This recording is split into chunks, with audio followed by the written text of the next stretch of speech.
The baby's screams tore through the pressurized cabin like shattered glass. Dmitry Corleone didn't beg. He didn't plead. He ruled empires with a glance, ended lives with a nod, and built monuments to fear across 3 continents.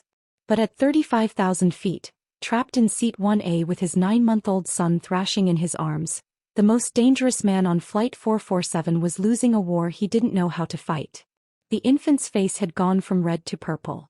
Small fists beat against Dmitry's chest, weak, desperate strikes that meant nothing and everything. Around them, first-class passengers pressed themselves against windows and armrests, their silence more damning than any complaint. They knew who he was. They'd seen the tattoos crawling up his neck when he'd removed his jacket an hour ago. They'd watched his security detail spread across rows 2 and 3, men whose eyes never stopped moving, whose hands never strayed far from concealed weapons. No one dared complain. But their fear was suffocating. "Sir." The flight attendant, Melissa according to her name tag, approached for the 4th time, her professional smile cracking at the edges. "Is there anything we can?" "Leave." Dmitry's voice was granite. "Final." She retreated. The baby screamed louder. Dmitry stared at his son, Alexander, named after his own father, a man who'd taught him that weakness was death and mercy was weakness. The old man had been right about many things.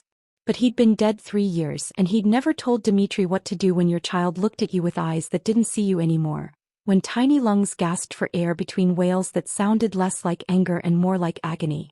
Hello, beautiful souls. Welcome back to the channel. I hope this story finds you well no matter where in the world you're watching from. Are you in New York? Lagos? Tokyo? Drop a comment below and let me know. And hey, if you haven't subscribed yet, what are you waiting for? Hit that button now. Trust me, you won't want to miss how this unfolds. This is a story about the moment when power means nothing, when walls crumble, and when a stranger's courage changes everything. Now back to that plane. Dmitry had hired the best. A private physician had examined Alexander before boarding. "Healthy as a horse," the doctor had said, pocketing his generous fee. The nanny, a woman with impeccable references and 20 years of experience, had been left behind in Geneva after the incident. Dmitry didn't allow incompetence or betrayal. She'd been selling information to whom didn't matter anymore. So now it was just him and his son. Him and this tiny, screaming proof that Dmitry Corleone could create life but had no idea how to protect it when the enemy was invisible, when the threat came from within that small, fragile body. The baby had been fine during boarding, fussy during takeoff. But an hour into the transatlantic flight to New York, something had changed. Alexander's cries had shifted from the irritated protests of a tired infant to something rawer, more primal. His little body had gone rigid. He refused the bottle. Refused the pacifier. His temperature was rising. Dmitry could feel the heat radiating through the soft cotton onesie. "Boss." Yuri leaned forward from row 2, his scarred face creased with concern. In 15 years of service, Dmitry had never seen that expression on his head of security. "Should I radio ahead? Get a medical team waiting?" Dmitry's jaw tightened. "And announce to every agency monitoring air traffic that Dmitry Corleone has a weakness? That he's traveling with a child?" Yuri's silence was answer enough. The baby arched his back, mouth open in a silent scream now. The worst kind, the kind that meant he'd been crying so long he had no voice left. His lips were taking on a faint blue tinge at the edges. Dmitry's heart, that supposedly dead thing that muscle his enemies swore was made of ice, lurched. He'd killed men for looking at him wrong. He'd burned down buildings. He'd orchestrated the downfall of rival families with patience and precision that bordered on art. But this helpless thing in his arms, this piece of himself that he'd never wanted but now couldn't imagine losing? He had no weapons against this. "Excuse me." The voice came from behind, soft but carrying an edge of authority that didn't match its gentle tone. Dmitry turned. A woman stood in the aisle between first class and economy, held back by a flight attendant's outstretched arm. She was small, maybe 5'4", with dark hair pulled into a messy bun and eyes that were too old for her face. She couldn't have been more than 30, but she wore exhaustion like a second skin. Her jeans were faded. Her sweater had a stain near the hem. A canvas bag hung from her shoulder, splitting at one seam. She didn't belong here. Every person in first class could smell it on her. That scent of struggle, of paycheck-to-paycheck survival, of dreams deferred and dignity borrowed. The flight attendant was already moving to escort her back to her seat. But the woman's eyes weren't on Dimitri. They were on his son. And in those eyes, hazel with flecks of gold that caught the cabin's dim lighting, Dimitri saw something that made his breath catch. Recognition. Not of him. Not of his reputation or his power or the danger he represented. Of the baby's symptoms.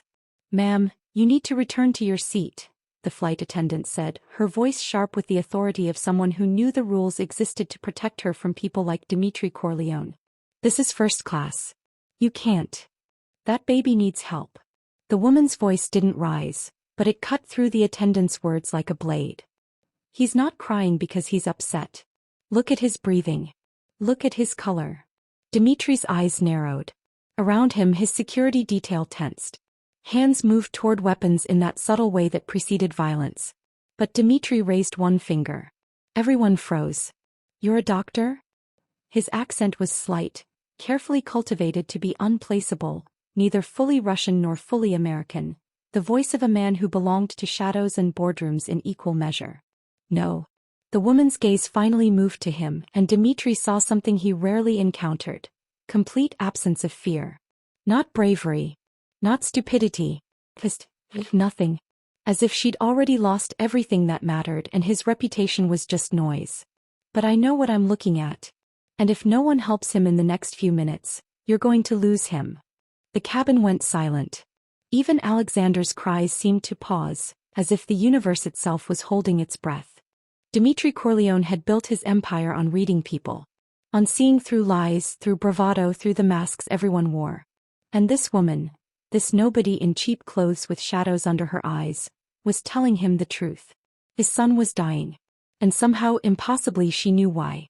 "Let her through," Dimitri said. The flight attendant's face went white. "Sir, I can't authorize." "I'm not asking for authorization." Dimitri's voice dropped to that register that preceded bloodshed, that tone that had made grown men weep. "Let her through." The attendant stepped aside. The woman moved forward, her canvas bag sliding from her shoulder. She didn't ask permission. Didn't wait for an invitation. She simply crouched beside Dimitri's seat, her eyes scanning Alexander with a focus that bordered on desperate. "How long has he been crying?" 2 hours. Maybe more." "Has he eaten? Drunk anything?" "He refused." "Fever. Getting worse."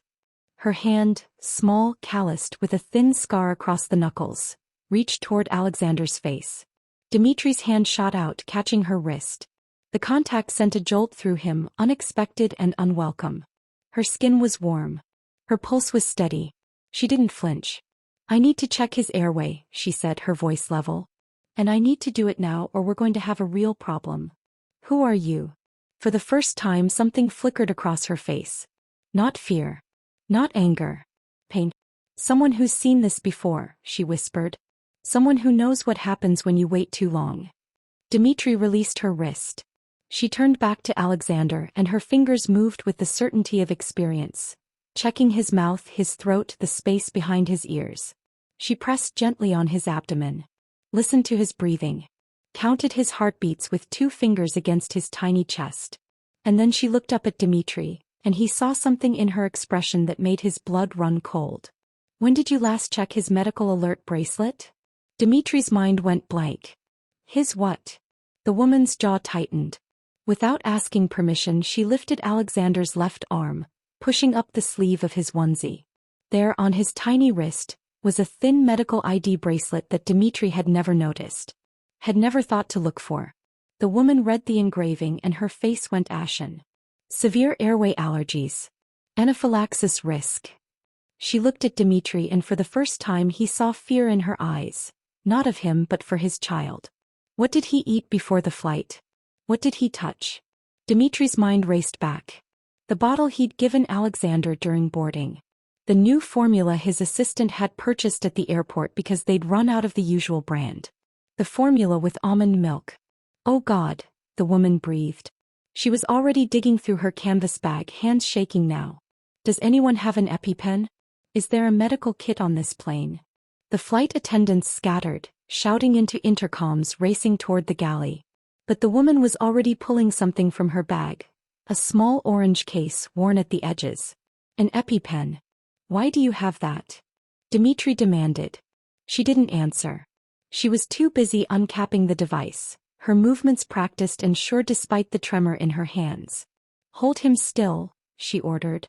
Dimitri, the man who took orders from no one, did as he was told. The woman pressed the pen against Alexander's thigh. A sharp click. A soft hiss. And then, nothing. 5 seconds. 10. 15. Alexander's cries, which had faded to weak whimpers, suddenly strengthened. His color began to shift from that terrifying blue-gray back toward pink. His rigid body relaxed and he drew in a deep, shuddering breath that sounded like the most beautiful thing Dimitri had ever heard. The woman sat back on her heels, her own breathing ragged, tears streaming down her face. "He's okay," she whispered. "He's okay." Around them, first class erupted into motion. Flight attendants appeared with oxygen masks. A passenger who was actually a doctor rushed forward, checking Alexander's vitals, confirming what everyone could already see. The baby was breathing. Crying normally now. Alive. But Dimitri only had eyes for the woman who'd saved his son.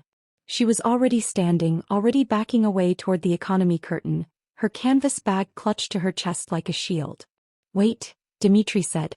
She stopped.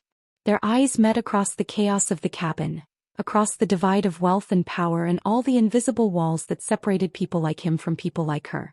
"Who are you?" he asked again. The woman's lips curved into something that wasn't quite a smile. "Nobody," she said. "Just someone who happened to be in the right place at the right time." "That's not an answer. It's the only one I have." She turned to leave. "I owe you a debt." The words came out before Dimitri could stop them. In his world, those words meant everything. They were binding, sacred, dangerous. The woman paused at the curtain, her back to him. "No," she said softly. "You don't owe me anything. Just love him. That's all any child needs." And then she was gone, disappearing back into economy class like a ghost, like she'd never been there at all. Dimitri looked down at his son, his breathing steady now, his tiny hand wrapped around Dimitri's finger, and felt something crack in his chest. Something that had been frozen for so long he'd forgotten it could thaw. Yuri leaned forward. "Boss? Should I find out everything about her?" Dimitri said quietly. "Every detail. Where she's from. Where she's going. Why she had that EpiPen. Why she knew what to do." And then, Dimitri's eyes remained on the curtain where she'd disappeared. "And then we figure out why I recognize her voice." As he did. Somewhere in the archives of his memory, buried under years of violence and empire building and carefully constructed walls, he'd heard that voice before. And if Dimitri Corleone had learned anything in his 38 years, it was that coincidences didn't exist. Only debts. And secrets. And the inevitability of the past catching up to everyone. Even him. Her name was Elena Pruitt and she was very good at disappearing. She'd made it back to seat 32B without incident, sliding past the concerned looks of flight attendants and the curious stares of economy passengers who'd witnessed her unauthorized march into first class. Her seatmate, a businessman who'd been snoring since takeoff, hadn't even stirred. Good. The last thing Elena needed was questions. She pressed her forehead against the cold window, watching clouds drift past in the moonlight, and tried to stop her hands from shaking. The EpiPen had been Maya's. Elena's daughter. 6 years old. Gone for 8 months now. She hadn't been able to throw it away. Hadn't been able to leave it behind when she'd packed her single canvas bag and fled Cleveland with nothing but forged documents and $300 to her name. The pen had expired 2 months ago, but she'd kept it anyway, like keeping her daughter's favorite hairbrush, like keeping the small stuffed rabbit that still smelled like Maya's strawberry shampoo. Like keeping hope when hope was a luxury she couldn't afford.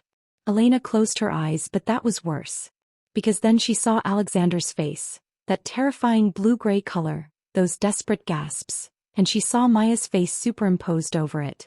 Saw that terrible night in their apartment when Elena had come home from her second shift at the diner to find her daughter on the floor, lips swollen, unable to breathe. The neighbors had called 911. The paramedics had arrived in time. But Child Protection Services had come too. They'd asked questions Elena couldn't answer without revealing everything she'd been running from. They'd noticed the bruises, old ones faded yellow-green on Elena's arms. They'd seen how she flinched when they raised their voices. They documented the fact that Elena had no medical insurance, no permanent address, no family to call. And when the social worker had looked at her with that mixture of pity and judgment that Elena had learned to recognize, she'd known what was coming. "Miss Pruitt, we have concerns about your ability to provide adequate care." Elena had run. Not because she was a bad mother, but because staying meant answering questions about why she had 3 different IDs in her apartment. Why she paid rent in cash. Why she never, ever gave anyone her real name or her real history. Why Elena Pruitt wasn't Elena Pruitt at all. She'd been Sophie once. Sophie Malone. She'd had a different face then, courtesy of a back-alley plastic surgeon who'd done just enough to make her unrecognizable to anyone looking for the woman she used to be. She'd had a different life. A different set of scars. And she'd been connected to people who would kill her if they ever found out she'd survived. If you're wondering how deep this rabbit hole goes, you're not alone. Leave a comment with your theories. And don't forget to subscribe so you don't miss the moment when everything collides. "Can I get you anything?" A flight attendant appeared beside Elena's row, her smile professional but her eyes sharp with curiosity. "Water? Juice?" "I'm fine, thank you." "That was very brave what you did." The attendant's voice dropped lower, conspiratorial. "The gentleman wanted me to give you this." She placed a small card on Elena's tray table. Business card. Heavy stock. Embossed lettering. Dimitri Corleone, no title. No company. Just a phone number. Elena stared at it like it was a live grenade. "He asked that you call him when we land," the attendant continued. "He wants to thank you properly. Maybe even offer some kind of compensation." Compensation. The word tasted like ashes. "Tell him that's not necessary." He was very insistent. "I'm sure he was." Elena forced a smile. "But I don't need anything from him." "Really?"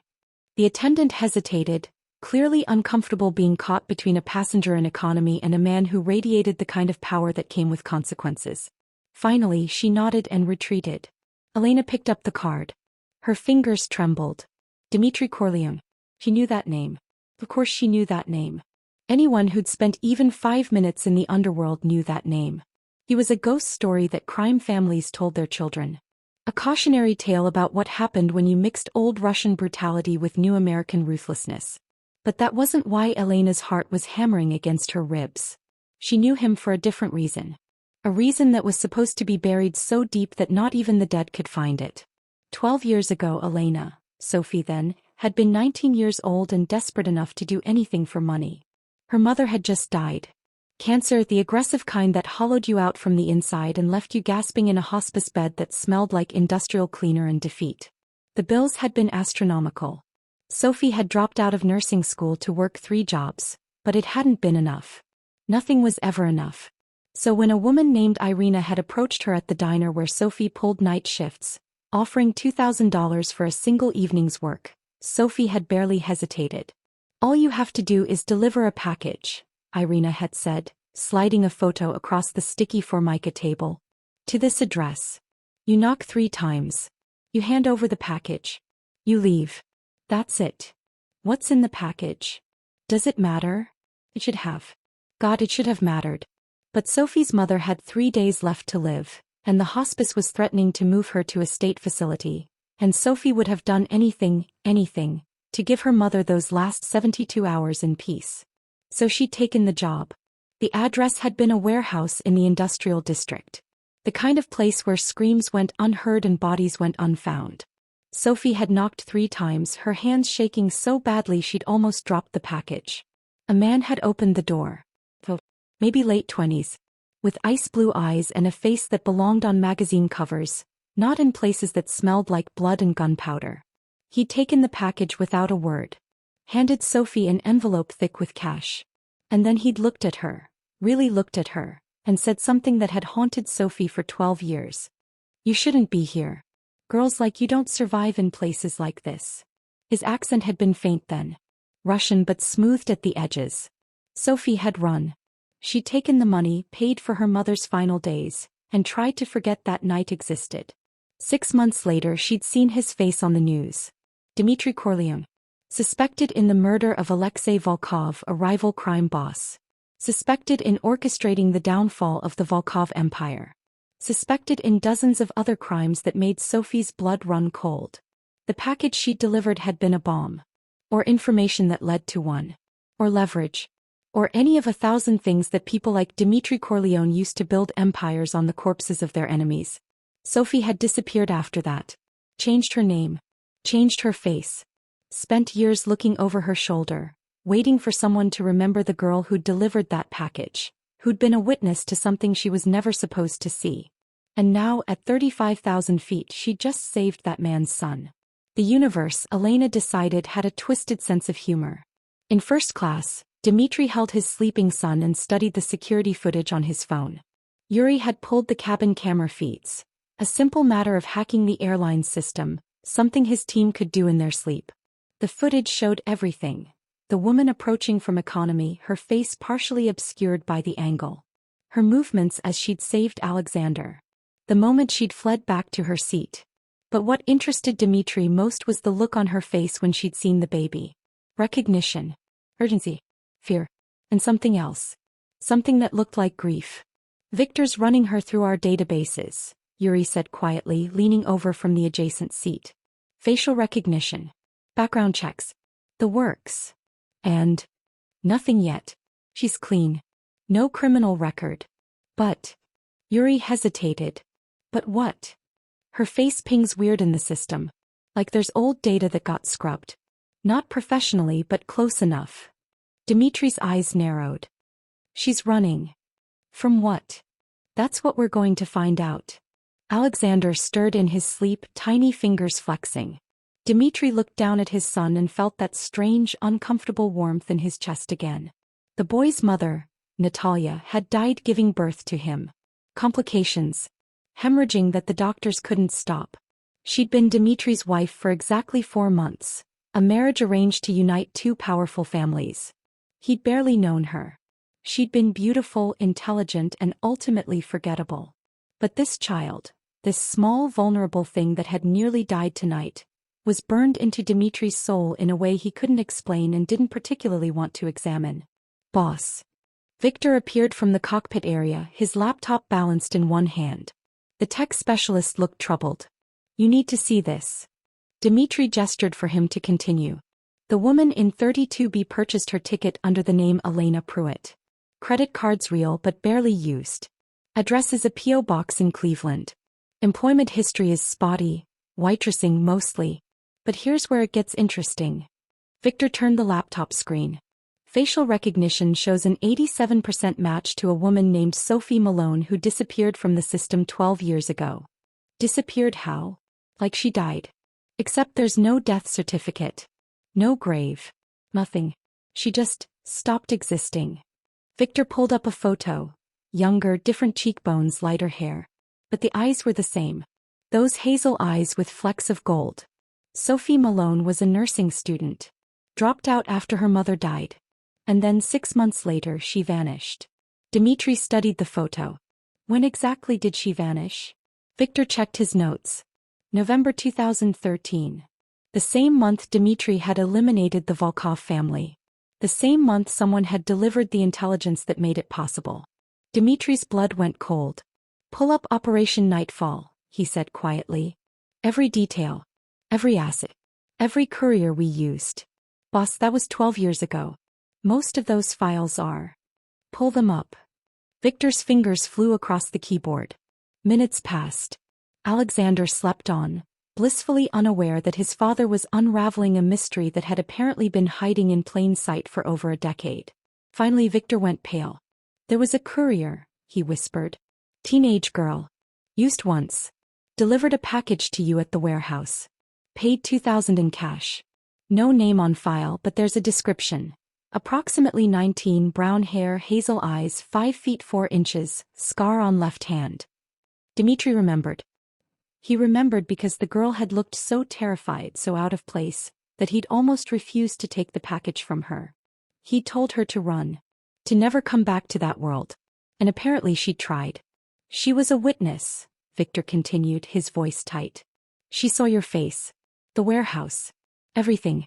Irina was supposed to eliminate her after the drop, but I told Irina to leave her alone. Dmitri closed his eyes. He'd been softer then. Younger. Not yet the man who could order deaths without blinking. He'd seen something in that terrified girl's eyes. Innocence maybe, or just the kind of desperation that reminded him too much of his own past, and he'd made a choice. Let her live. Boss, if she remembers. She remembers. Dmitri opened his eyes. That's why she ran back then. That's why she's using a fake name now. She thinks I'm going to kill her for what she saw. Are you? It was a fair question. In Dmitri's world, witnesses were liabilities. Loose ends that needed tying up. But this witness had just saved his son's life. This witness had cried tears of relief when Alexander had started breathing again. This witness was running from a past that Dmitri himself had created. No, he said finally. But I am going to find out why she had that EpiPen. And why she looked at my son like she was seeing a ghost. Yuri nodded. What do you want us to do when we land? Dmitri looked toward the curtain separating first class from economy, imagining the woman sitting back there, probably terrified, probably planning her next disappearance. Have a car waiting for her, he said. Not threatening. An invitation, not a summons. And if she runs? Then we let her run. Dmitri's voice softened. For now. Because Dmitri Corleone had learned something tonight that he'd forgotten in his climb to power. Not all debts were paid with money or violence. Some debts required something far more dangerous. They required trust. And truth. And the courage to face the past no matter how much blood it held. JFK Airport at 6:47 a.m. was a cathedral of fluorescent lighting and exhaustion. Elena moved through customs with her head down, her canvas bag clutched tight against her ribs. The line crawled forward. Passengers shuffled and yawned. Somewhere behind her, she knew Dmitri Corleone was moving through the diplomatic lane, the one reserved for people with enough power or money to skip the indignities of ordinary travel. She had maybe 20 minutes before he cleared the terminal. 20 minutes to disappear into the largest city in America. Her forged passport passed inspection without incident. The customs officer barely glanced at her face before stamping the document and waving her through. Elena exhaled and pushed through the arrivals gate into the chaos of the terminal. And stopped dead. A man stood directly in her path. Tall, broad-shouldered, with a scar running from his left eyebrow to his cheekbone. Yuri. She recognized him from the plane, from the way he'd moved when Dmitri had given orders, from the way his hand had never strayed far from his jacket. Miss Pruitt. His voice was granite wrapped in silk. Mr. Corleone requests a moment of your time. Elena's fight or flight response screamed flight. I don't think that's a good idea. It wasn't a request. Around them, travelers flowed past like water around stones. No one looked twice at the confrontation. In places like this, people learned early to mind their own business. I'm going to miss my connection, Elena said, which was a lie. She had no connection. No destination. Just a vague plan to get on the first bus heading anywhere that wasn't here. Mr. Corleone will make sure you reach wherever you need to go. Yuri's expression didn't change, but something in his eyes softened fractionally. He just wants to thank you. For his son. I don't need thanks. Perhaps not. But he needs to give them. There was something in the way Yuri said it. Not threatening, not demanding. Almost pleading. As if this giant of a man with killer's eyes was asking for a favor rather than delivering an order. Elena looked past him toward the exit. She could run. Probably should run. But Yuri would catch her. And if not him, then one of the other security personnel she'd spotted scattered throughout the terminal, watching with the focused stillness of predators. Besides, running would only confirm what Dmitri probably already suspected, that she was more than just a good Samaritan with a medical background. Maybe it was better to face this head-on. To look him in the eye. To see if he recognized her. And if he did? Elena had survived worse things than Dmitri Corleone. 5 minutes, she said. That's all. Yuri nodded and gestured toward a side corridor marked private. Elena followed, her heart hammering so loudly she was certain everyone could hear it. The corridor led to a VIP lounge. The kind with leather chairs and abstract art and a view of the runways where private jets sat gleaming in the early morning sun. Dimitri stood by the floor-to-ceiling windows, his back to the door. Alexander slept in a carrier strapped to his chest, the baby's face peaceful now, lips slightly parted. The image was so incongruous, this man, this monster wearing his childlike armor, that Elena almost laughed. "Thank you for coming," Dimitri said without turning around. "I wasn't sure you would. I wasn't sure I had a choice." "You always have a choice." He turned and Elena forgot how to breathe. Up close, in the cold morning light, Dimitri Corleone was even more terrifying than she remembered. Older now, harder, with lines around his eyes that spoke of sleepless nights and difficult decisions. His hair was darker than it had been 12 years ago, threaded with silver at the temples. His jaw was sharper. His presence filled the room like smoke, inescapable and suffocating. But his eyes were the same. Ice blue. Penetrating. The kind of eyes that saw through lies and pretense straight down to the marrow of who you really were. "You saved my son's life," he said simply. "Anyone would have done the same. But they didn't. You did." He moved closer, each step measured and deliberate. "How did you know what was wrong with him?" Elena's mind raced. Truth or lie? The lie would be safer, but if he'd done any digging, and of course he had, men like Dimitri Corleone always did their homework, then lying would only make things worse. "I recognized the symptoms," she said carefully. "The breathing pattern. The color change. The way he was crying. From your nursing training?" So he knew about Sophie Malone. Of course he did. "Yes. The training you abandoned 12 years ago." Elena's hands tightened on her bag. "I had my reasons." "I'm sure you did." Dimitri stopped 3 feet away from her, close enough to be intimate, far enough to be respectful. "Elena Pruitt. Or should I call you Sophie Malone?" There was the sword dropping. The moment of truth. Elena lifted her chin. "Elena is fine." "Elena, then." He studied her face with an intensity that made her skin prickle. "You changed your appearance. Not professionally, but well enough. New cheekbones. Different nose. Lighter hair back then, darker now. Someone who wasn't looking would never make the connection. But you were looking." "I'm always looking." His voice was soft, almost gentle. "It's how I stay alive." "Then you know why I ran." "I know why you think you ran." Dimitri glanced down at Alexander, his expression softening in a way that seemed almost painful, as if tenderness was a muscle he'd forgotten how to use. "But I need you to understand something, Elena. I'm not going to hurt you. Not now. Not ever. Because I saved your son? Because I told you to run 12 years ago and you listened." He looked back at her and Elena saw something unexpected in those ice blue eyes. Regret. "That makes you one of the smartest people I've ever met." Elena wanted to believe him. God, she wanted to believe him. But she'd learned the hard way that men like Dimitri Corleone didn't get to the top by being honest. "What do you want from me?" she asked. "The truth." Dimitri's jaw tightened. "You had an EpiPen in your bag. An expired one. That pen saved my son's life, but it raises questions. Medical questions. Personal questions. My daughter had the same allergy." The words came out before Elena could stop them, raw and broken. "Tree nuts. She almost died when she was 3. I always carried that pen. Even after." She couldn't finish. Couldn't say the words. Dimitri's expression shifted. Not pity but understanding. The look of someone who knew what loss tasted like. "After what?" he asked gently. "After I lost her." The silence that followed was heavy with unspoken pain. Outside the windows, a plane lifted into the dawn sky, banking north toward destinations unknown. "Lost how?" Dimitri's voice was barely above a whisper. Elena closed her eyes. She hadn't told this story to anyone. Hadn't dared. But standing here in this strange liminal space between her past and her future, with this dangerous man who'd somehow shown her more kindness in 5 minutes than she'd received in years, she found the words spilling out. "Child Protective Services took her. 8 months ago. I was working 2 jobs, living in a place I couldn't really afford, trying to keep us off the radar. But Maya had an allergic reaction and the hospital asked questions I couldn't answer. About insurance.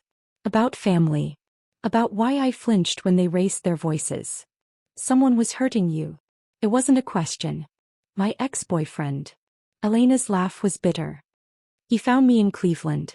Don't ask me how. I'd been so careful. New name, new face, new everything. But somehow he found me anyway. He said if I didn't come back to him, he'd make sure I never saw Maya again. And the authorities? Didn't believe me. Or couldn't help me. Or both. Elena opened her eyes, surprised to find them dry. She'd cried so much in the past 8 months that apparently she had no tears left. They said I was an unfit mother. That I had no stable income, no support system. That Maya would be better off in foster care while they investigated my situation. So you ran again. What choice did I have? If I stayed, Derek would find me. He'd kill me and then Maya would have no one. Elena's voice cracked. At least this way she's alive. He's safe. And maybe one day when I've built something real, something permanent, I can go back for her. Dmitri was quiet for a long moment, his hand resting on Alexander's back, his expression unreadable. What if I told you, he said finally, that I could help you get her back? Elena's heart stopped. What? I have resources, lawyers, connections, people who owe me favors in places that matter. Dimitri's eyes locked onto hers. I could make this go away. The investigation. The custody case. Your ex-boyfriend. All of it. It was tempting. God, it was so tempting. But Elena had learned that nothing in life was free. What would you want in return? Dmitri smiled. A small, sad expression that made him look almost human. Honestly, I'm not sure yet. But I think fate brought you onto that plane for a reason. You saved my son. Maybe it's time someone saved you. I don't need saving. Everyone needs saving, Elena. Some of us are just too proud to admit it. Before Elena could respond, Yuri appeared in the doorway, his face tight with tension. Boss. We have a problem. Dimitri's entire demeanor shifted in an instant. From gentle father to dangerous predator in the space of a heartbeat. What kind of problem? Derek Matthews just entered the terminal. Yuri pulled up his phone, showing security footage of a man with cold eyes and cruel mouth scanning the arrivals area. He's looking for someone. And based on the photo he's showing around, I'd say he's looking for her. Elena's blood turned to ice. Derek. Here. No. How did he find me? She whispered. But she already knew. The plane ticket. She'd used her Elena Pruitt credit card, thinking she was safe, thinking she'd covered her tracks. She'd been wrong. Dmitri looked at her, then at Yuri, then back at her. And in that moment, Elena saw him make a decision. Saw it happen in real time, like watching tectonic plates shift. Yuri. Take her to the car. Boss. No. And make sure Derek Matthews doesn't leave this terminal conscious. Elena's eyes widened. You can't. Yes, I can. Dimitri's voice was ice and iron. That man hurt you. Threatened you. Took your daughter from you. And now he's hunted you across the country like prey. He stepped closer and Elena saw the full weight of his power, his fury, his absolute certainty. No one hunts what's under my protection. I'm not under your protection. You are now. Dmitri glanced at Alexander, sleeping peacefully against his chest. You gave me back my son. That creates a bond, Elena. In my world, bonds are sacred. And I protect what's mine. I'm not yours. Not like that. His expression softened fractionally. But you're in my debt and I'm in yours, and that means something. It means you don't walk through this terminal alone. It means Derek Matthews doesn't get to hurt you again. It means... He paused, searching for words. It means you have a choice that you didn't have an hour ago. What choice? Come with me. Let me help you get your daughter back. Let me show you that not every powerful man is a monster. Dimitri's voice dropped to barely above a whisper. Or walk away right now and I'll make sure Derek never finds you again and we'll call it even. No strings.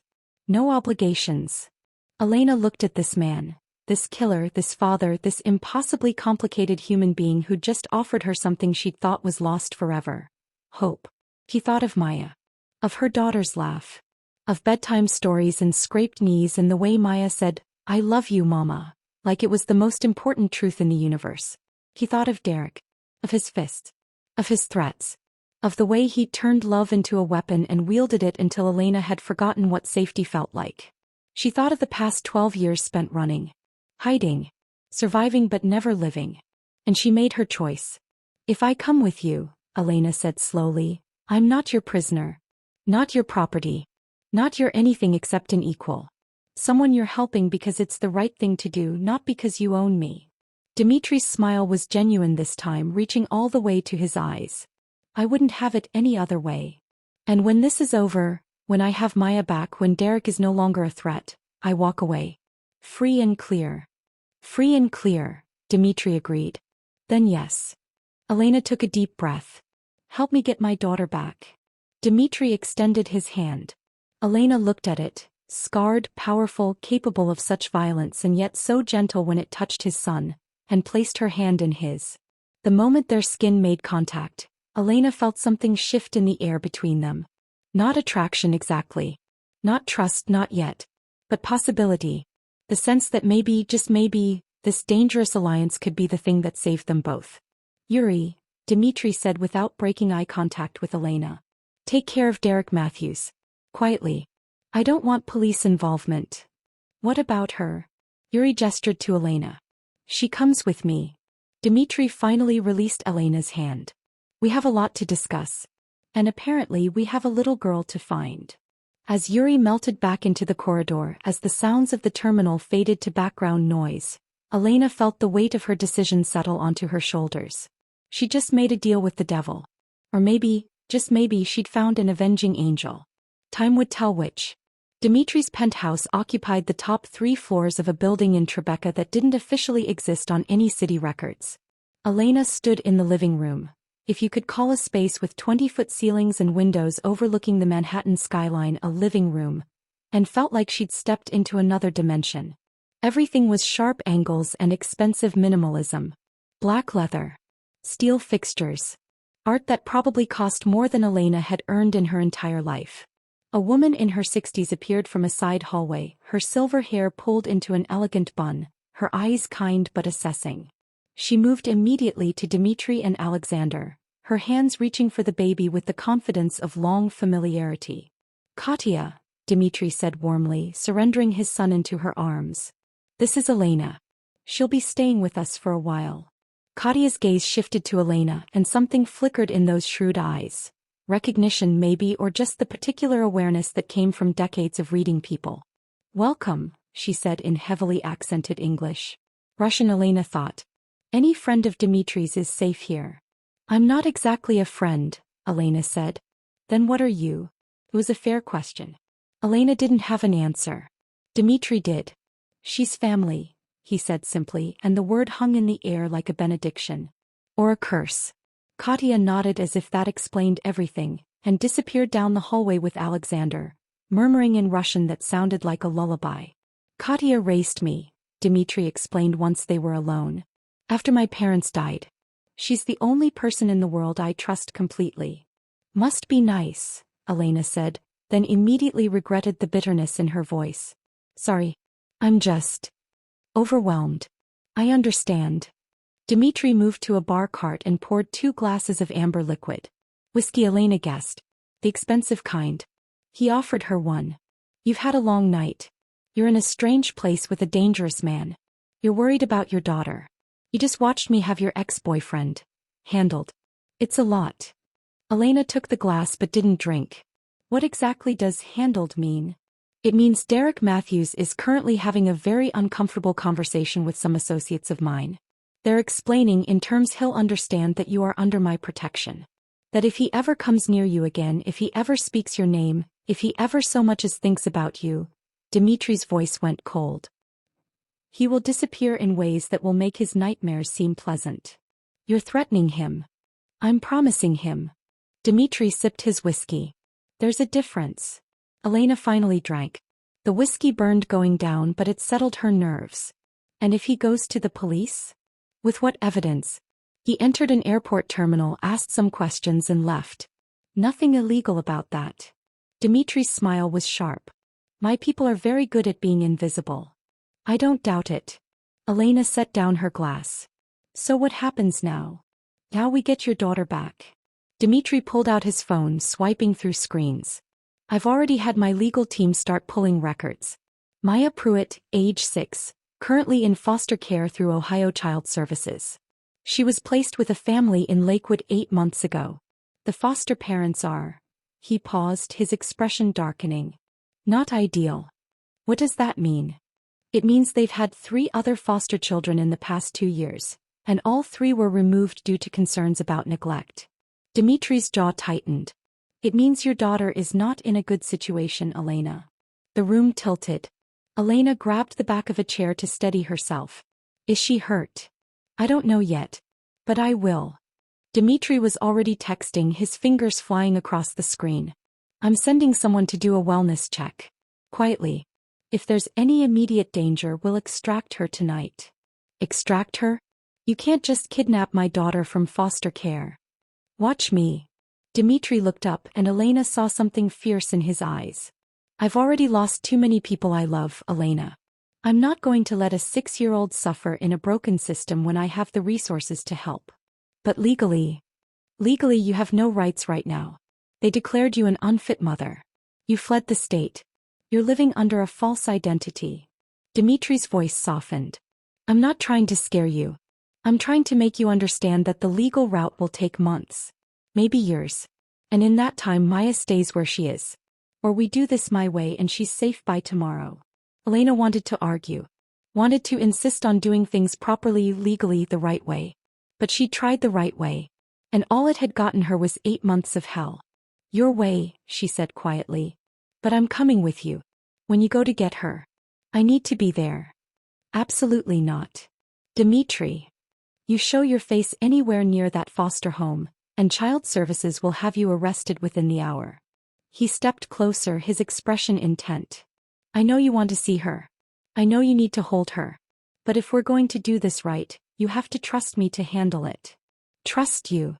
Elena laughed, the sound harsh. I barely know you. You know I kept you alive 12 years ago when I could have had you killed. You know I'm protecting you now when I could have let Derek have you. You know I'm using my resources to find your daughter when I could simply walk away. Dimitri's voice dropped.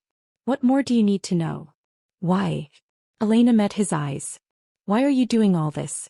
Don't tell me it's just because I saved Alexander. Men like you don't append their entire operation for a debt. So what is it? What do you really want from me? The question hung between them, heavy with implication.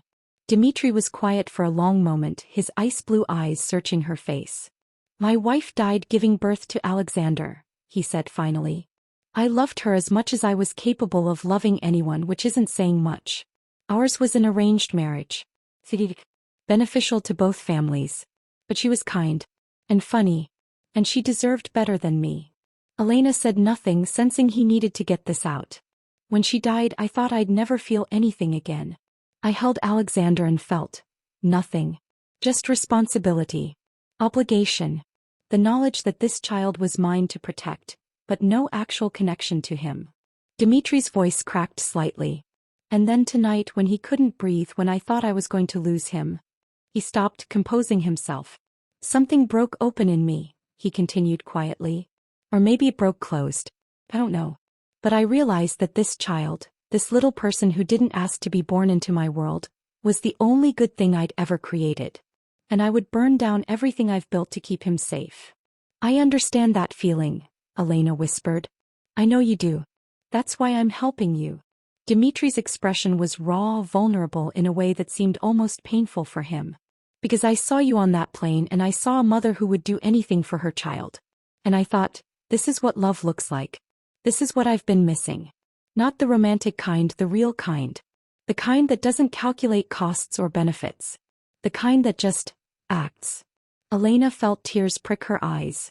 You're not as cold as you pretend to be. Don't be so sure. His smile was sad. But maybe I'm trying to be better. For Alexander.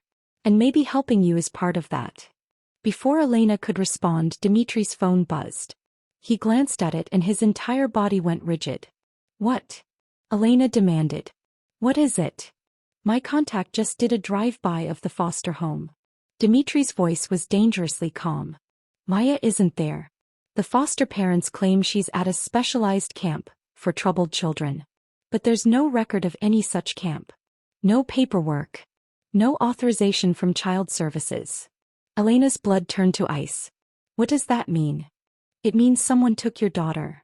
Dimitri was already moving toward the door, grabbing a jacket, his entire demeanor shifting into that predatory focus Elena had glimpsed at the airport.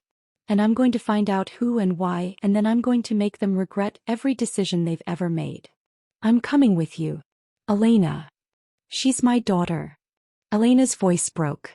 I've been looking for her for 8 months. I'm not staying here while you... Fine. Dmitri cut her off, his eyes blazing. But you follow my lead. You do exactly what I say. And if things get dangerous, you run. Understood. Understood. They moved through the penthouse together, and Elena felt something shift between them.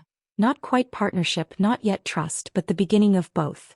Two people bound by circumstance and desperation, by debts unpaid and futures uncertain. In the hallway, Katya appeared with Alexander, the baby awake now and gurgling contentedly. She looked at Dmitri, then at Elena, and something knowing passed across her weathered face. Be careful, she said in Russian, then repeated in English for Elena's benefit. Both of you. Dmitri kissed his son's forehead, whispered something Elena couldn't hear and strode toward the elevator. Elena followed. The warehouse was in Queens, tucked between a shuttered factory and a scrapyard that looked like it hadn't been operational in decades. Dmitri's SUV pulled up 3 blocks away. Victor and 2 other men, both built like small tanks, flanked them as they moved through the shadows. The sun had set hours ago, and the industrial district was a maze of darkness and rust. My source says the girl was brought here 2 days ago, Victor said quietly, checking his tablet. No official records. No paper trail. But there's definitely activity. Security cameras. Guards. Guards for a child? Elena's voice shook. Why would? Because she's leverage, Dmitri said grimly. Someone found out you're connected to me now. And they think they can use her to get to me. Elena's stomach twisted. This is my fault. If I hadn't gotten on that plane, If you hadn't gotten on that plane, my son would be dead. Dmitri's hand found her shoulder, steadying her. This is not your fault, Elena. This is what I do. I make enemies. I ruin lives. And sometimes those enemies try to hurt me by hurting the people I care about. You barely know me. And yet here we are. His smile was grim. Funny how that works.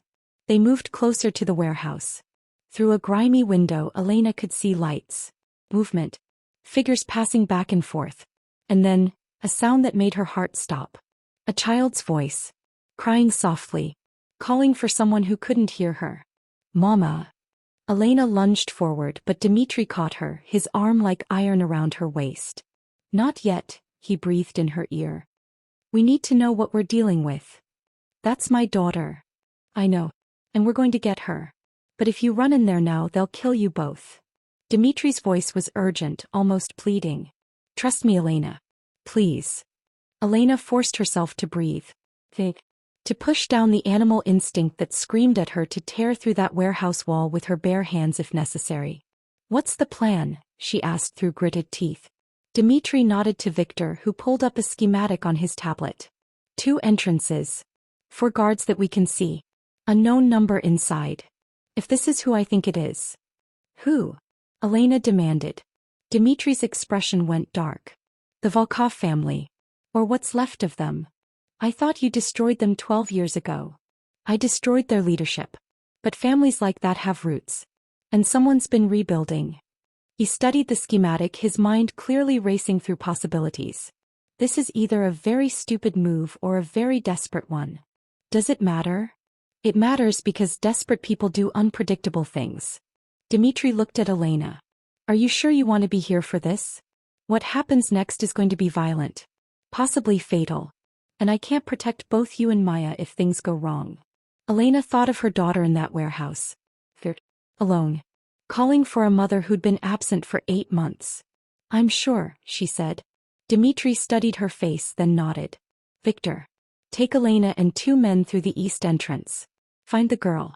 Get her out. I'll create a distraction at the main entrance. Boss, that's suicide. That's an order. Dmitri's voice was steel. Elena gets her daughter. Nothing else matters. Victor hesitated, then nodded. Yes, boss. Dmitri turned to Elena one more time. In the dim light from distant street lamps, his face was all sharp planes and shadows. But his eyes, those ice-blue eyes that had seen so much death, were surprisingly gentle. When you find Maya, he said quietly, Tell her that the man who brought her mother back is named Dimitri. Tell her he has a son who would have died without her mother's help. Tell her. He paused, searching for words. Tell her that debts get paid in my world. Always. Why does that sound like goodbye? Because I'm not sure I'm walking out of there. Dimitri's smile was sad. But you will. Both of you. I promise. Before Elena could respond, before she could process what he was saying, Dimitri pulled out a gun. Sleek, black, expensive-looking, and checked the chamber. Then he was gone, moving toward the front of the warehouse with the fluid grace of someone who'd done this 100 times before. Victor gripped Elena's arm. Come on. We have maybe 5 minutes before this goes sideways. They moved through the darkness, circling around to the east side of the building. The other 2 men, Elena didn't know their names, didn't want to know, flanked them with weapons drawn. The east entrance was a rusted metal door, barely hanging on its hinges. Victor tested it gently. Unlocked. Careless, Elena thought. Or a trap. They slipped inside. The warehouse interior was a maze of old machinery and empty crates. Somewhere ahead, Elena could hear voices. Men talking in Russian. Laughing at something. And underneath it all, that small voice no longer crying but singing softly to herself. A lullaby Elena recognized because she'd sung it 1,000 times. Hush, little baby, don't say a word. Elena's vision blurred with tears. She moved forward on instinct, but Victor's hand on her shoulder stopped her. Wait, he breathed. He pointed. Through a gap in the crates, Elena could see a small room built against the far wall. Inside, Maya. Her daughter. Alive. Sitting on a cot, hugging a stuffed animal that Elena didn't recognize, singing to herself in that way children do when they're trying to be brave. She looked thinner. Her hair was longer. But she was alive. Elena took a step forward. And all hell broke loose. Gunfire erupted from the front of the warehouse. Shouting. The sound of something heavy crashing. Men running. Dimitri's distraction. Now. Victor hissed. They ran. Elena burst through the door of the makeshift cell and time stopped. Maya looked up, her eyes widening. For a heartbeat, the little girl didn't move, just stared at this stranger who wore her mother's face but looked different somehow, harder and softer all at once. Mama. The word was barely a whisper.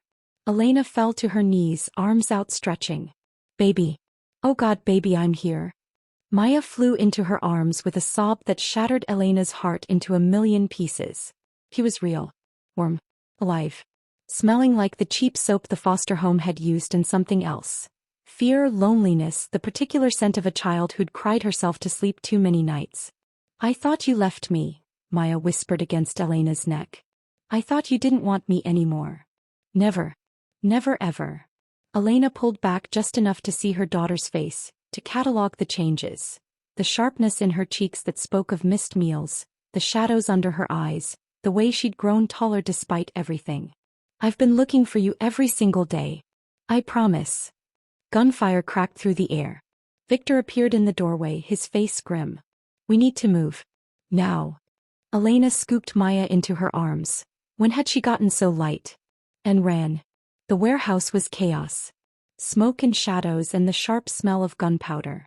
Victor led them through the maze of crates, his weapon raised, the other men covering their exit. They were almost to the door when a figure stepped out of the darkness. A woman. Maybe 40, with platinum hair and eyes like frozen steel. She held a gun casually, pointed at the ground, but her stance said she knew exactly how to use it. Leaving so soon? Her accent was Russian, thick and deliberate. And here I thought we could have a conversation.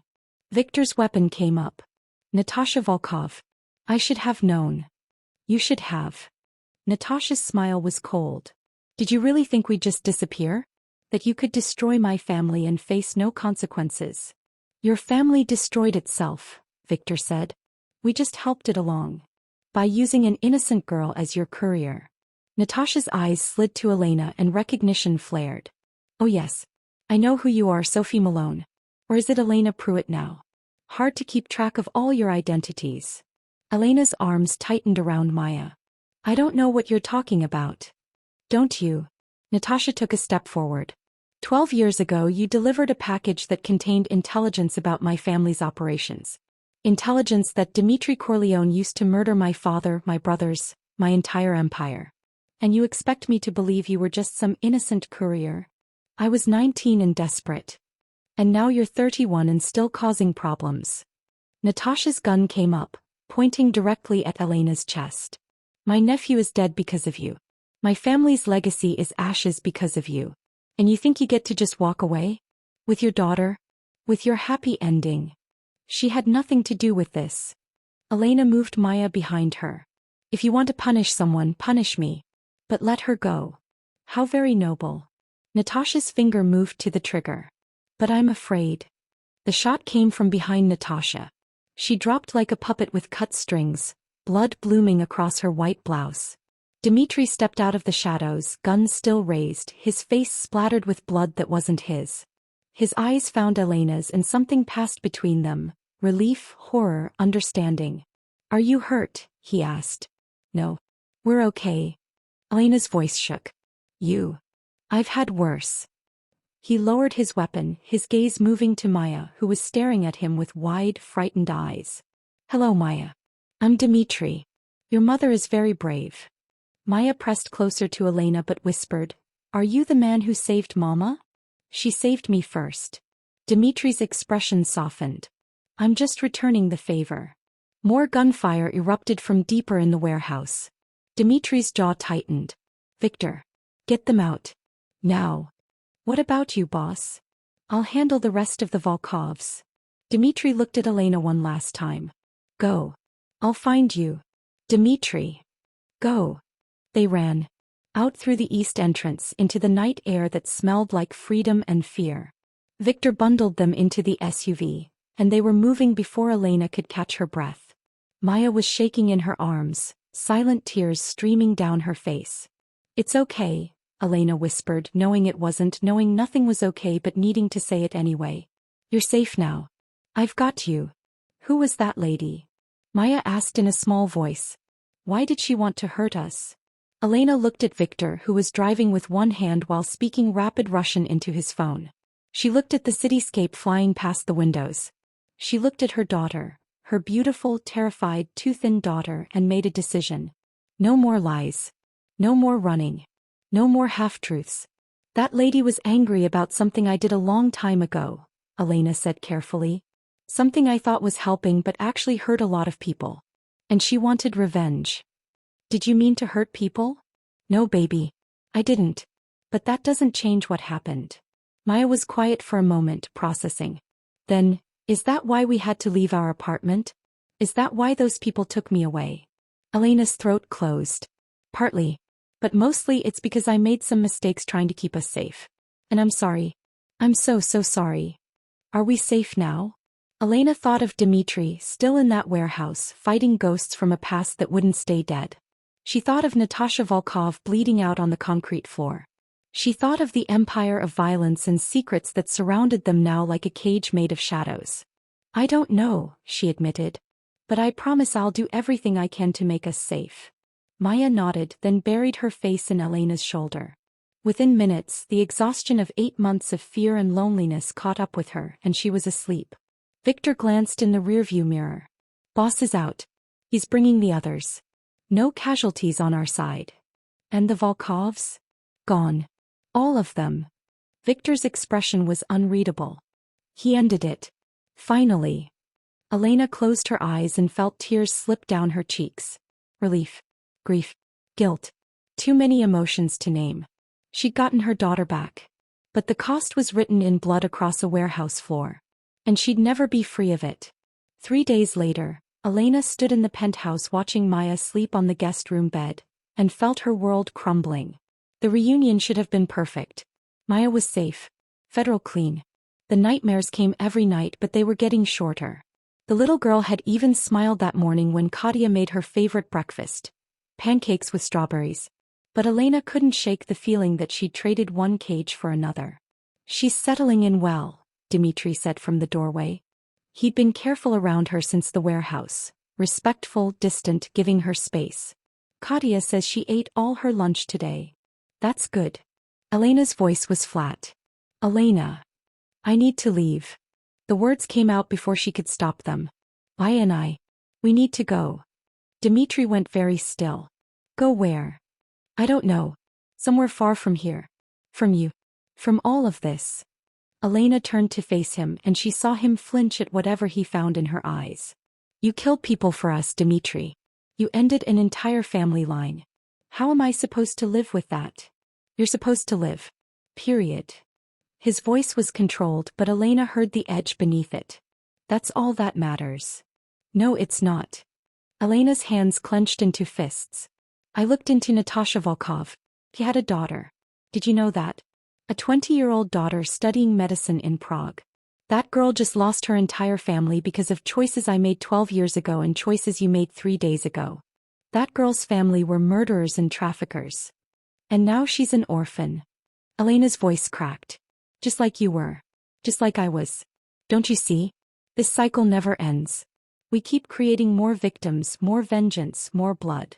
Dimitri's jaw tightened. What would you have had me do? Let Natasha kill you? Kill Maya?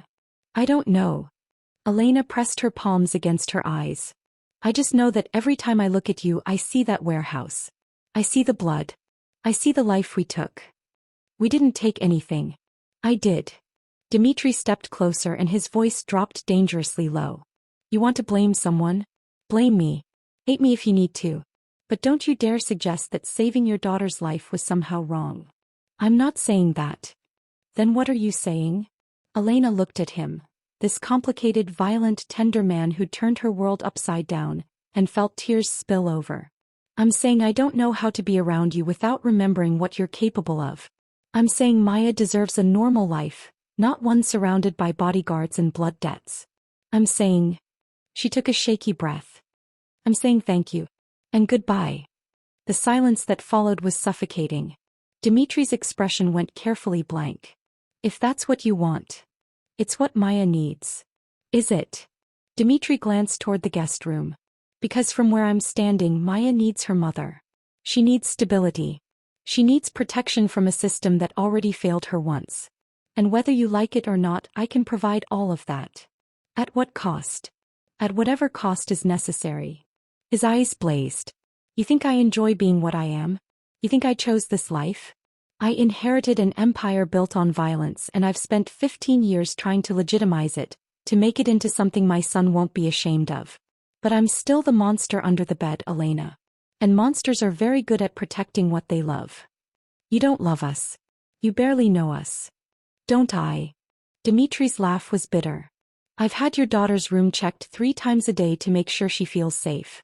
I've had Katia teaching her Russian lullabies because they help with the nightmares. I've been working 16-hour days to expedite your legal status so you can be her mother again officially. So tell me, what part of that doesn't look like love? Elena's breath caught. Dimitri. No. You don't get to run anymore. He moved closer, close enough that Elena could see the exhaustion in his eyes, the fear he was trying so hard to hide. You want to leave? Fine. I'll give you money. New identities. Whatever you need. But don't tell me it's for Maya's sake. It's for yours. Because you're terrified of what it means to let someone like me care about you. Maybe I am. Elena's voice broke. Maybe I should be. Probably. Dimitri's hand came up, hesitated, then gently brushed a tear from her cheek. But you're not running from me, Elena. You're running from yourself. From the guilt you feel about surviving when others didn't. From the fear that maybe, just maybe, you deserve something good for once. Before Elena could respond, Maya's voice called out, Mama? They both turned. The little girl stood in the doorway, rubbing her eyes, her stuffed rabbit clutched to her chest. I had a bad dream, Maya whispered. Are we leaving? I heard you say goodbye. Elena's heart shattered. She knelt down, opening her arms. Maya ran into them. We're not going anywhere tonight, baby, Elena said, meeting Dimitri's eyes over her daughter's head. We're safe here. Promise. Elena held her gaze with Dimitri's, seeing the question there, the challenge, the desperate hope he was trying so hard to hide. I promise, she said, though she wasn't sure who she was promising anymore. Dimitri nodded once, then turned and walked away, his footsteps echoing through the penthouse like a countdown to something inevitable. Elena held her daughter and wondered if she'd just made the biggest mistake of her life. Or if maybe, just maybe, she'd finally done something right. Elena found Dimitri on the rooftop garden at 2 a.m. He stood at the railing, overlooking the city lights, a glass of whiskey forgotten in his hand. He didn't turn when she approached, but she saw his shoulders tense. Maya's asleep, Elena said quietly. Katya's with her. Good. His voice was rough, tired. She trusts Katya. That's important. Dimitri, You don't have to explain. He finally turned, and Elena saw exhaustion etched into every line of his face. I understand. You want normal for your daughter. I'm the furthest thing from normal. That's not what I came to say. He waited, his ice-blue eyes guarded. Elena took a breath. Maya asked me something tonight after you left. She asked if you were going to be her new dad. Dimitri's expression flickered with something Elena couldn't name. What did you tell her? I told her it was complicated.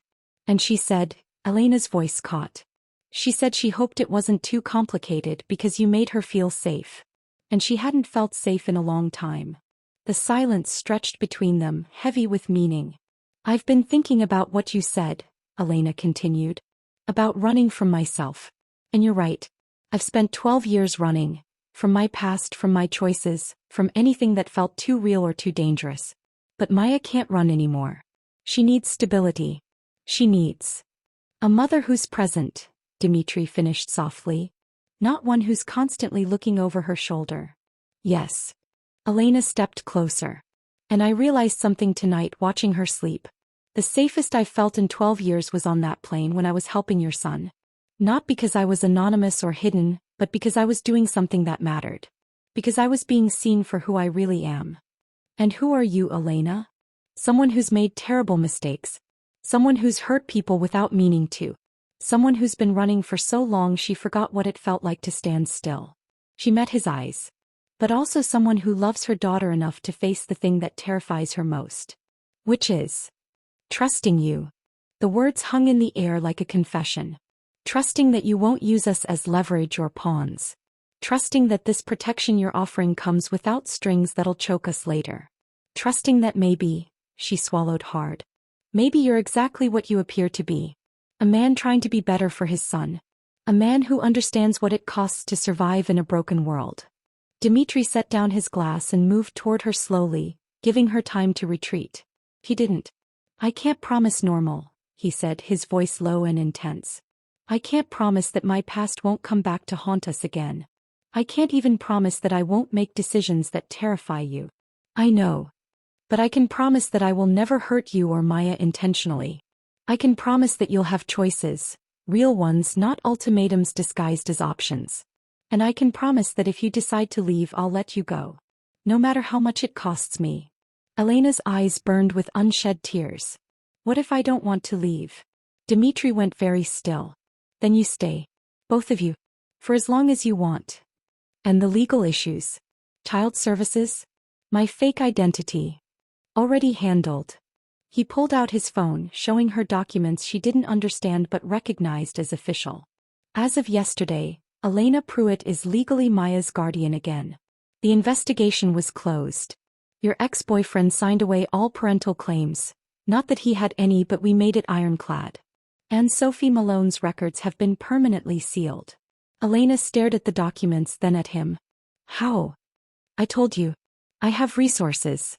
And I pay my debts. His expression softened. You gave me back my son, Elena. The least I can do is give you back your daughter.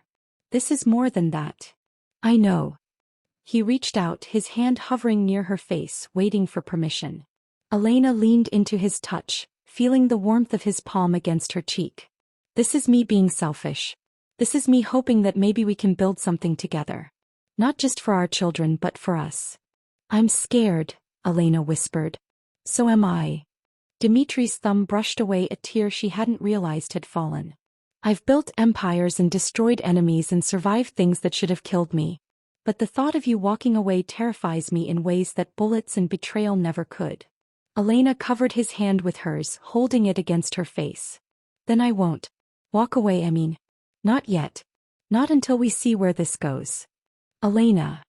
She stood on her toes and kissed him. Just once, soft and brief, a question more than an answer.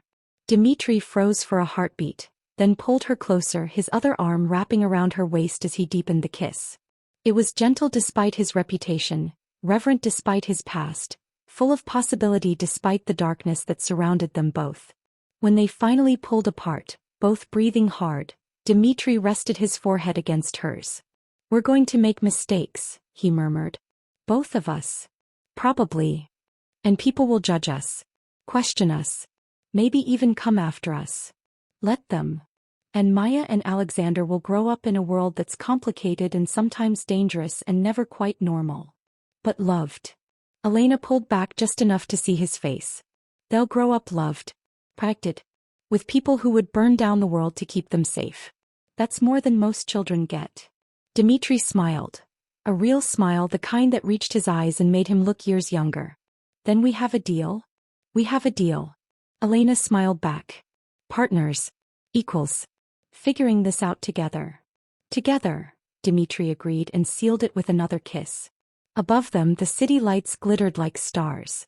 And for the first time in 12 years, Elena felt like she was exactly where she was supposed to be. 2 weeks later, Elena walked into Dmitri's office and found him on the phone, his face dark with anger. "I don't care what it takes," he was saying in Russian. "Find her. Now." He looked up, saw Elena, and his expression immediately shifted. "I'll call you back." "What's wrong?"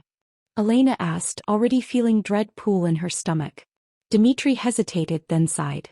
"Natasha Volkov's daughter. Elena. She's disappeared from Prague. My contacts say she's been asking questions about her mother's death. About you." Elena's blood ran cold. "You think she's coming here?" "I think she wants answers. And probably revenge." Dmitri stood, moving around the desk. "But that's not your problem. It's mine. I'll handle it." "No." Elena's voice was firm. "We handle it. Together. That was the deal, remember? Partners." Before Dmitri could respond, Katya rushed in, her face pale. "She's here. In the lobby." She asked for Elena by name. Elena and Dmitri exchanged looks. Then Elena made a decision. "Let her up." "Elena. She deserves answers, Dmitri. She lost her entire family. The least I can do is look her in the eye and tell her the truth." 5 minutes later, Irina Volkov stood in the penthouse living room. She was younger than Elena expected, barely more than a girl really, with her mother's platinum hair but softer eyes. Eyes that were red from crying. "You're Elena Pruitt," Irina said. "Not a question." "I am." Elena stepped forward, despite Dmitri's warning hand on her arm. "And I'm sorry. For your loss. For my part in what happened." "Your part." Irina's laugh was hollow. "You were the courier.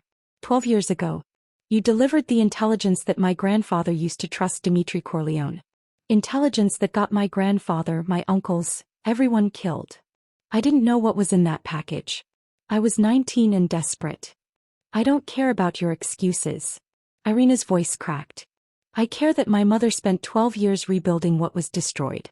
That she died trying to get justice. That I'm the last one left." "Then what do you want?" Dmitri asked quietly. "Revenge? Blood? Name it." Irina looked at him, then at Elena, then at the hallway where Maya had just appeared, sleepy-eyed and curious. "Who's that?" Irina asked. "My daughter," Elena said softly. "Maya." Irina stared at the little girl. Something in her expression cracked. "How old?" 6. My sister was 6 when she died. Caught in the crossfire when Dmitri's men raided our compound." Irina's voice was barely a whisper. "I was 14. I watched her die. And I swore I'd make everyone pay." The room went silent. Elena felt tears streaming down her face. "I'm so sorry. God, I'm so sorry." Sorry doesn't bring her back. But Irina's voice had lost its edge. She looked exhausted, grief-worn, too young to carry so much rage. "I came here to kill you. Both of you. But looking at you now, at your daughter." She closed her eyes. "I see my mother. I see myself. I see all of us trapped in this cycle that never ends." Dmitri moved forward slowly. "Irina. Your family hurt innocent people. My family hurt innocent people. Elena got caught in the middle of something she never should have been part of. And now we're all here, standing in the wreckage, trying to figure out how to survive. Is there a way to survive this?" Irina asked. "I think so." Dmitri glanced at Elena. I think we start by choosing not to perpetuate it. By breaking the cycle instead of feeding it. How? By letting go. Elena stepped closer. By grieving what we've lost without destroying what's left. By choosing life instead of revenge. Irina looked at Maya again. The little girl waved shyly. And something in Irina's face just broke. She sank to her knees, sobbing, great wrenching sobs that sounded like they'd been trapped inside her for years. Elena knelt beside her, pulling this girl, this orphan, this enemy, this mirror of herself, into her arms. Irina clung to her like a drowning person, and Elena held on, rocking her gently, whispering the same words she'd said to Maya 1,000 times. It's okay. Let it out. You're safe here. Dmitri watched them, his expression unreadable. Then he pulled out his phone and made a call. Victor. Stand down. There's no threat. Pause. Because we just found a solution that doesn't involve more bloodshed. When Irina finally pulled away, her eyes were swollen but clearer somehow. I don't know how to stop hating you.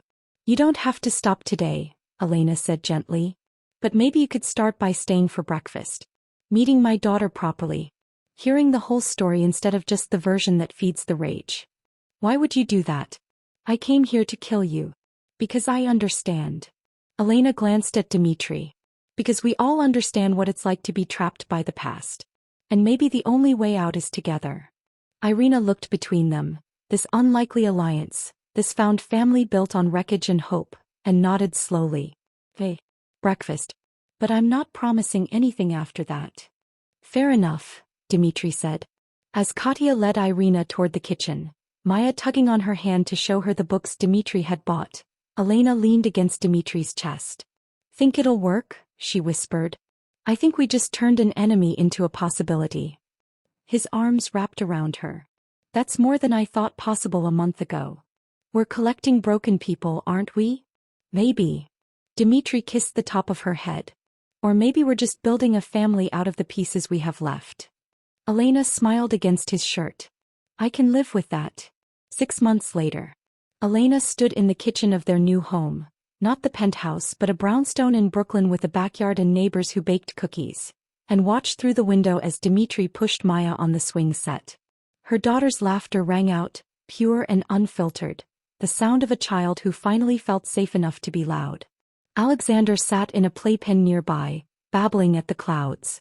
And on the porch steps, Irina sat with a textbook, back in medical school but visiting most weekends. You're staring again, Katya said, appearing beside her with a cup of tea. It's been 6 months. Haven't you gotten used to it yet? Used to what? Elena accepted the tea gratefully. Being happy. Elena smiled. Maybe I never will. Maybe that's okay. The front door opened and Victor entered with groceries. He'd become a permanent fixture in their lives. Part bodyguard, part uncle figure, part terrible cook who kept trying anyway. The market had those cookies Maya likes, he announced. And before you say anything, yes, I checked the ingredient labels 3 times. Thank you, Victor. Elena's voice was warm. This strange patchwork family they'd built. It worked somehow. Against all odds it worked. Dmitri came inside, Maya riding on his shoulders, both of them windblown and grinning. Someone wants to show you her new trick on the swings. It's so high, Mama. Maya exclaimed. I almost touched the sky. Almost, Dmitri agreed, setting her down gently. Tomorrow we'll get you all the way there. Maya hugged Elena's legs, then ran off to help Victor unpack groceries, chattering about the sky and clouds and whether Alexander would like cookies when he was older. Dmitri wrapped his arms around Elena from behind, resting his chin on her shoulder. You okay? More than okay. She leaned back into him. I got a call from Child Services today. Final call. They're officially closing Maya's case. No more check-ins. No more supervision. He's mine. Completely. She was always yours. Dmitri's voice was soft. But I'm glad the paperwork finally agrees. And Irina's therapist says she's making real progress. She's even talking about doing pediatric medicine. Specializing in trauma care. Of course she is. Dmitri pressed a kiss to Elena's temple. She learned from the best. Elena turned in his arms. I've been thinking. Dangerous. She swatted his chest playfully. About us. About making this official. Not just for the kids but... Elena Pruitt. Dimitri's expression went serious. Are you proposing to me? Maybe. Is that crazy? Completely.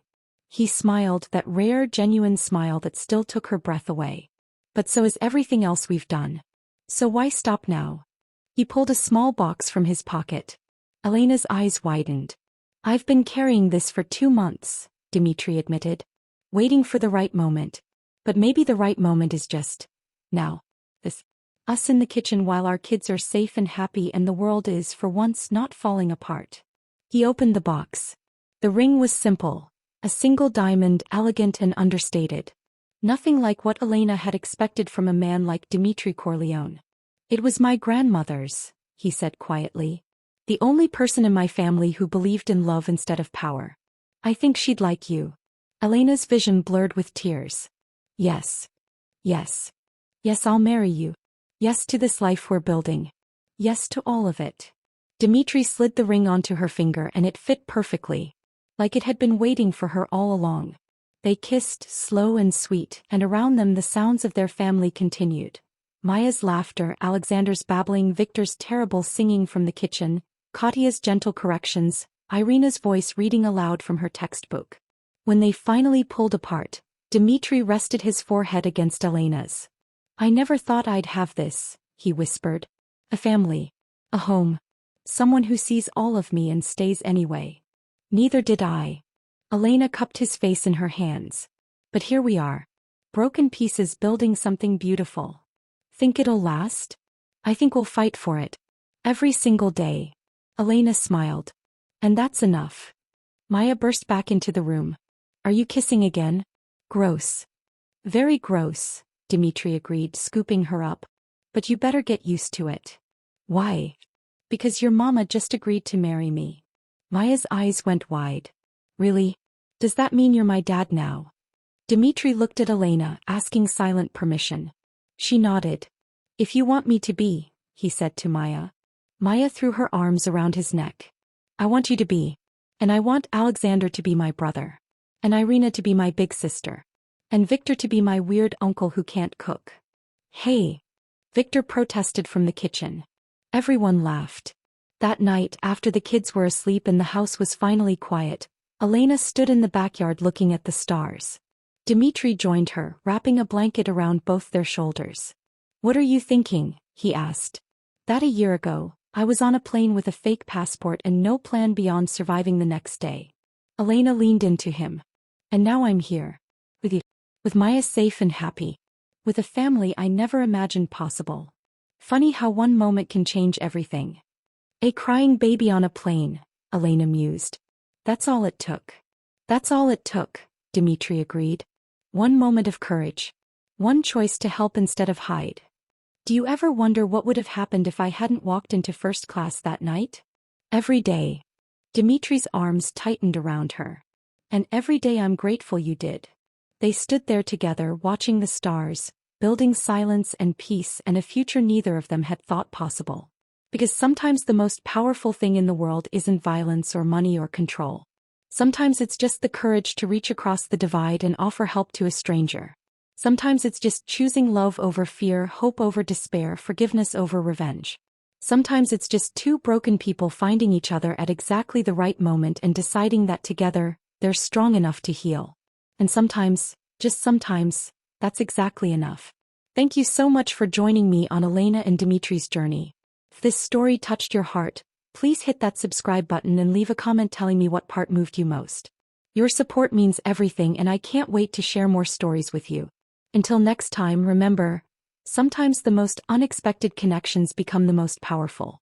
Stay blessed, stay loved, and I'll see you in the next one. Red Heart.